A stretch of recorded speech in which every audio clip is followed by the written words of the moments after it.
Bismillahirrahmanirrahim. Assalamualaikum warahmatullahi wabarakatuh. Halo Sobat Ekonomi, kembali lagi dengan Ibu Hilvani di pertemuan yang kedua.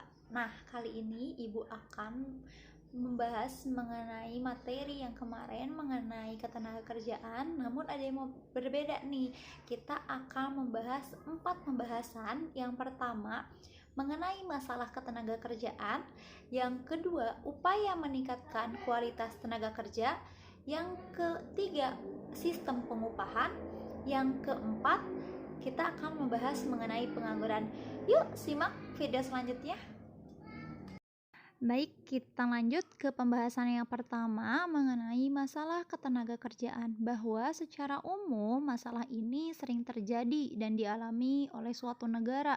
Di antaranya, yang pertama, melimpahnya jumlah tenaga kerja ini melahirkan angka pengangguran yang tinggi karena timpangnya antara permintaan tenaga kerja dengan penawaran tenaga kerja. Yang kedua, ada rendahnya kualitas tenaga kerja. Rendahnya kualitas tenaga kerja ini menjadikan tenaga kerja tersebut tidak dapat bersaing dengan tenaga kerja lainnya, bahkan tenaga kerja asing. Yang ketiga, ada pengupahan. Sistem pengupahan ini menjadi masalah bagi tenaga kerjaan. Mengapa? Karena yang ditetapkan pengusaha seringkali berbeda dengan pengupahan yang diinginkan oleh seorang buruh. Maka permasalahan ini membutuhkan peran pemerintah dalam memberikan solusinya. Yang keempat, ada kesehatan dan keselamatan kerja atau sering kita dengar dengan K3. Hal ini yang harus diperhatikan oleh pemberi kerja serta penerima kerja. Dalam praktiknya pun masih terjadi potensi konflik mengenai bagi pekerja maupun penerima kerja.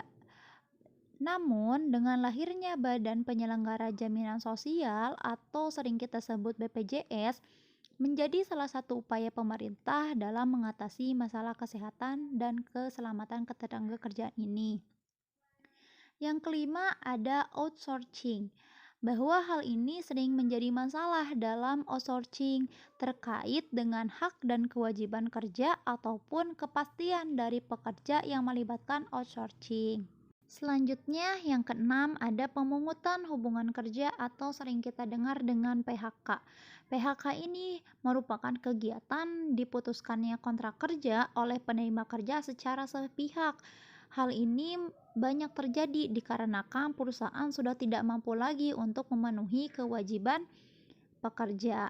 Yang ketujuh, ada Tenaga Kerja Indonesia atau TKI. Permasalahan TKI ini sering menjadi masalah ketenagakerjaan karena rendahnya kompetensi ataupun kemampuan kerja sehingga berpengaruh terhadap pengupahan yang tidak sesuai dengan kontrak kerja. Sampai dengan kasus pidana pun dilakukan oleh majikan terhadap TKI. Yang kedelapan, yang terakhir, ada tenaga kerja asing. Hal ini menambah persaingan secara kualitas bagi tenaga kerja dalam negeri di pasar tenaga kerja. Baik anak-anak, pembahasan yang kedua, Ibu akan membahas mengenai upaya peningkatan kualitas kerja. Nah, menurut kalian mengapa sih harus ada peningkatan kualitas tenaga kerja? Jawabannya karena terbatasnya kesempatan kerja itu menyebabkan para pencari kerja mampu bersaing secara kualitas dan memiliki kemampuan, sehingga ada 3 upaya dalam peningkatan kualitas tenaga kerja. Upaya yang pertama ada pendidikan dan pelatihan. Hal ini dilakukan untuk mengembangkan pengetahuan, kompetensi, dan keterampilan tenaga kerja. Pelatihan dan pendidikan pun dapat dilakukan oleh pihak perusahaan melalui kerjasama dengan lembaga dan pendidikan. Yang kedua, ada magang. Magang ini ditunjukkan dalam rangka untuk mengembangkan kompetensi teknik dan transfer aplikasi teknologi. Tujuannya agar budaya kerja dan standar operasional manajemen perusahaan dapat diserap oleh orang yang melaksanakan program magang. Yang ketiga, ada pengelolaan produktivitas dan prestasi tenaga kerja. Pengelolaan produktivitas tenaga kerja ini dilakukan melalui peningkatan kesehatan, kualitas mental, serta spiritual. Sedangkan pengelolaan prestasi tenaga kerja dilakukan dengan meningkatkan profesionalisme kerja dengan tujuannya dapat menjadi sumber inspirasi bagi tenaga kerja lainnya. Anak-anak, kita lanjut pembahasan yang ketiga mengenai sistem pengupahan. Nah, kita mulai dari pengertian upah itu sendiri apa sih? Nah, setiap orang yang bekerja pasti dong mengharapkan imbalan. Nah, imbalan ini mau baik berupa uang, berupa makanan. Nah, yang nantinya akan dipergunakan untuk kebutuhan sehari-hari. Imbalan ini yang kita sering dengar dan sering kita sebut dengan gaji atau upah. Sehingga upah merupakan hak setiap pekerja yang diterima dan dinyatakan dalam bentuk uang atau imbalan dari sebuah perusahaan atau pemberi pekerjaan. Nah, besarnya upah pun ditetapkan dalam suatu kesepakatan atau perjanjian kerja ataupun perundang-undangan. Sistem upah di Indonesia didasarkan atas 3 fungsi. Yang pertama, menjamin kehidupan pekerja yang layak. Yang kedua, mencerminkan imbalan atas hasil kerja seseorang. Yang ketiga, menyediakan intensif untuk meningkatkan produktivitas kerja seseorang. Selanjutnya kita akan membahas Dewan Pengupahan, bahwa sistem pengupahan ini telah diatur dalam Undang-Undang Nomor 13 Tahun 2003 tentang Ketenagakerjaan. Selain itu pun diatur dalam Keputusan Presiden Nomor 17 Tahun 2004 tentang Dewan Pengupahan serta Keputusan Menteri Tenaga Kerja dan Transmigrasi. Lalu Dewan Pengupahan ini suatu lembaga non-struktural yang bersifat tripatri. Dewan Pengupahan menjadi 3, yaitu yang pertama ada Dewan Pengupahan Nasional atau Depanas yang dibentuk oleh Presiden. Yang kedua ada Dewan Pengupahan Provinsi atau DPProv yang dibentuk oleh gubernur. Yang ketiga ada Dewan Pengupahan Kota atau Kabupaten, DPKO atau DPKAP yang dibentuk oleh bupati atau wali kota. Selain itu pun, tugas Dewan Pengupahan adalah memberikan saran dan pertimbangan kepada pemerintah dalam merumuskan kebijakan pengupahan dan pengembangan sistem pengupahan nasional, provinsi, kabupaten, dan kota. Selanjutnya, upah minimum. Upah minimum ini memiliki ketentuan yang telah diatur melalui Peraturan Menteri Tenaga Kerja dan Transmigrasi Nomor 7 Tahun 2013. Upah minimum menurut peraturan tersebut merupakan upah terendah yang terdiri atas upah pokok dan tunjangan tetap. Upah minimum ini terdiri atas 4. Yang pertama, upah minimum provinsi atau UMP. Yang kedua, upah minimum regional atau UMR. Yang ketiga, upah minimum kota atau kabupaten UMK. Dan yang terakhir, upah minimum sektoral kabupaten atau kota. Dasar pertimbangan dalam menyusun struktur upah terdiri dari struktur organisasi, rasio perbedaan bobot pekerjaan antara jabatan, kemampuan perusahaan, biaya keseluruhan tenaga kerja, upah minimum, kondisi pasar. Selanjutnya, Ibu akan membahas mengenai macam-macam pengupahan. Yang pertama, ada sistem upah menurut waktu. Nah, sistem upah ini berdasarkan waktu seseorang dalam bekerja.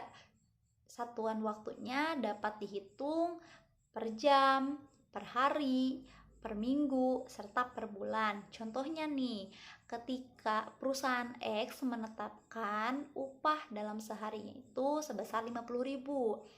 Jika seseorang bekerja selama 10 hari, maka pekerja tersebut mendapatkan 500.000. Yang kedua, ada upah borongan. Upah ini merupakan pengupahan berdasarkan balas dan jasa atau suatu pekerjaan yang dipaketkan atau yang diborongkan. Contohnya, upah untuk pembangunan gedung, upah untuk pembangunan tower sinyal. Yang ketiga, ada sistem co-partnership. Sistem ini merupakan pengupahan yang diberikan kepada pekerjanya berupa saham dan obligasi perusahaan.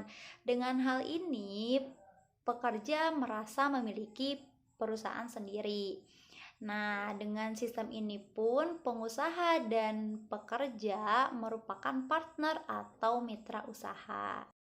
Yang keempat, ada sistem upah bagi hasil. Biasanya sistem ini digunakan dalam penggarapan lahan pertanian. Nah, penggarap lahan dan pemilik lahan pun membagi hasil pertaniannya sehingga memperoleh persentase sesuai dengan kesepakatan bersama. Yang kelima, sistem upah menurut prestasi. Nah, dalam menentukan upah ini berdasarkan prestasi yang diperoleh para pekerja. Dengan demikian, besar kecilnya upah bergantung pada banyak atau sedikitnya hasil yang dicapai oleh para pekerja. Sistem yang keenam itu sistem upah skala. Sistem ini menentukan besarnya upah berdasarkan maju atau mundurnya hasil penjualan. Dengan demikian, jika penjualan meningkat, maka upah pun akan bertambah. Sebaliknya, jika penjualan pun berkurang, maka upah pun akan berkurang. Sistem yang ketujuh yaitu sistem upah premi. Sistem ini merupakan kombinasi dari sistem upah prestasi dan sejumlah premi tertentu. Contoh, ketika Maya, seorang pekerja menghasilkan 200 pieces baju dalam 1 jam akan diberi upah Rp5.000. Apabila Maya menyelesaikan lebih dari 200 pieces baju, maka Maya akan mendapatkan premi tertentu. Yang kedelapan yaitu sistem upah bonus. Sistem ini memberikan upah bagi pekerja dari sebagian keuntungan di akhir periode.